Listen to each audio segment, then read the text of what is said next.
নমস্কার বন্ধুরা, সকলে কেমন আছো? আশা করি সকলে ভালোই আছো। আমিও ভীষণ ভালো আছি। এই ভিডিওগুলো পয়লা বৈশাখের দিনের, বাংলা নতুন বছরের প্রথম দিন। নতুন বিছানার চাদর পেতেছি বলে কি আনন্দ সোনাইয়ের। আমরা সকলেই হয়তো ছোটবেলা দিয়ে দেখে আসছি এই দিনে নিজেরা নতুন জামা কাপড় পরার সাথে সাথে বিছানায়ও নতুন বেড কভার পাতা হয়। তো আমিও তাই করেছিলাম। আর তোমাদের দাদাভাই সকালে সকালে প্রার্থনা ঠাকুরকে স্নান করিয়ে দিয়ে গেছিলো, আমি একটু চন্দন দিয়ে সাজাচ্ছিলাম। তো দেখো তো সবাই কেমন লাগছে। আর এই রাধাকৃষ্ণ নিয়ে একটা গল্প আছে, তোমাদের সাথে আমি পরে শেয়ার করছি। আর সেদিনের ব্রেকফাস্ট ছিল সোনাইয়ের জন্য ডালিয়া, আর আমার চা আর ব্রেড। আমরা সকলেই বেশিরভাগ ছোটোবেলা দিয়ে মায়ের মুখে বারবার শুনে আসছি যে বছরের প্রথম দিন আমরা যেমনভাবে কাটাবো সারা বছর তেমনভাবেই কাটবে, এই বলে পড়তে বসাতো। আমিও তাই করেছিলাম, আর সোনাইও এক কথাতে পড়তে বসে গেছি। আর তারপরে কিছুক্ষণ বাদে সোনাইকে দিয়ে দিয়েছিলাম সোনাইয়ের ফার্স্ট ফল আপেল। সোনাইয়ের ব্রেকফাস্ট কমপ্লিটের পর 1 ঘন্টা বাদে একটা ফল, আর 1 ঘন্টা বাদে আর একটা ফল দিই। তো আর এটা ছিল সোনাইয়ের সেকেন্ড ফল। ভিডিও এডিটই করা হয় না আমার, একদম সময় বার করে উঠতে পারি না।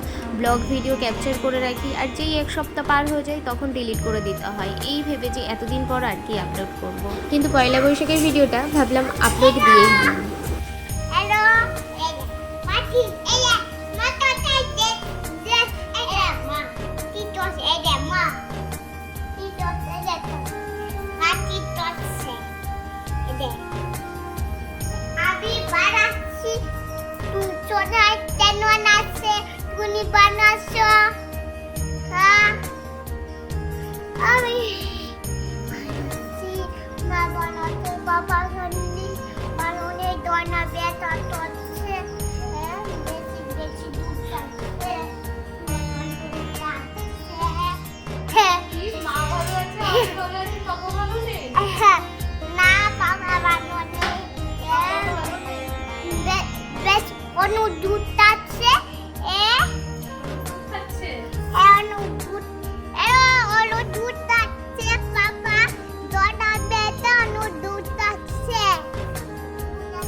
আমি কিচেনে কাজ করছিলাম, আর সোনাই কী করছিল সেটা তো দেখলেই সকলে।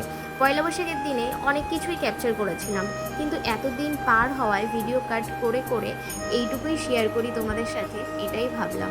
প্রতিদিন সোনাই ঠিক এমনভাবেই সমস্ত কিছু আগে থেকে রেডি করে রাখে। আমি যখন কাজের মধ্যে থাকি মনে হয় যে 5 মিনিট এখনও লাগবে, তখন শুধু সোনাইকে একবার বলি বাথরুমে গিয়ে সমস্ত কিছু রেডি করো, আর সোনাই লাইট গিজার সমস্ত কিছু চালিয়ে ঠান্ডা গরম জল মিক্স করে তারপর আমাকে ডাকে। স্নান করে উঠে নতুন ড্রেস করে রেডি। এটা যদিও পয়লা বৈশাখের নয়, ফার্স্ট ক্রাই অর্ডার করা হয়েছিল, কিন্তু ড্রেসগুলো পয়লা বৈশাখেরও অনেক পরে ডেলিভারি দিল, যেটা আনএক্সপেক্টেড ছিল ফার্স্ট ক্রাইকে।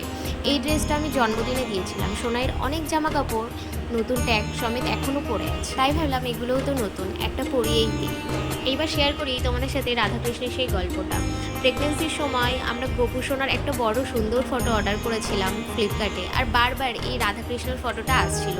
তাই আমরা ভাবলাম রাধা ছাড়া কৃষ্ণ হয়তো একা আসতে চাইছে না, এটাই হয়তো তার লীলা, এই ভেবে আর রিটার্ন করিনি। আর যে গোপুর ফটো আমরা নিতে চেয়েছিলাম সেটাও দিয়ে গেছিলাম ছোটো সাইজে।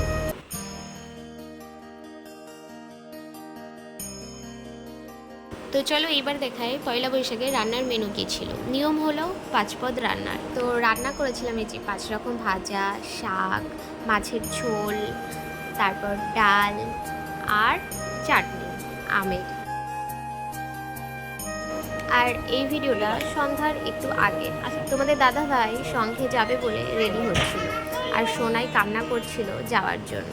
তাই দেখলাম বছরের প্রথম দিন যাক বাবার সাথে ঘুরে আসো, এই প্রথম এত সময়ের জন্য আমি ছাড়া গেল। আর আমিও এই প্রথম সোনাইকে ছাড়া এতক্ষণের জন্য থাকি।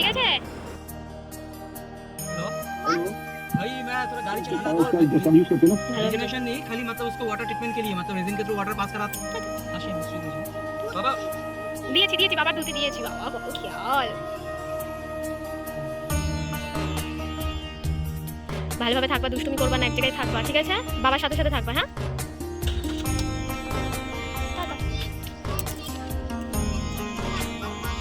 আমাকে সোনাই বললো আসছি, চিন্তা করবি না, তাড়াতাড়ি আসবো।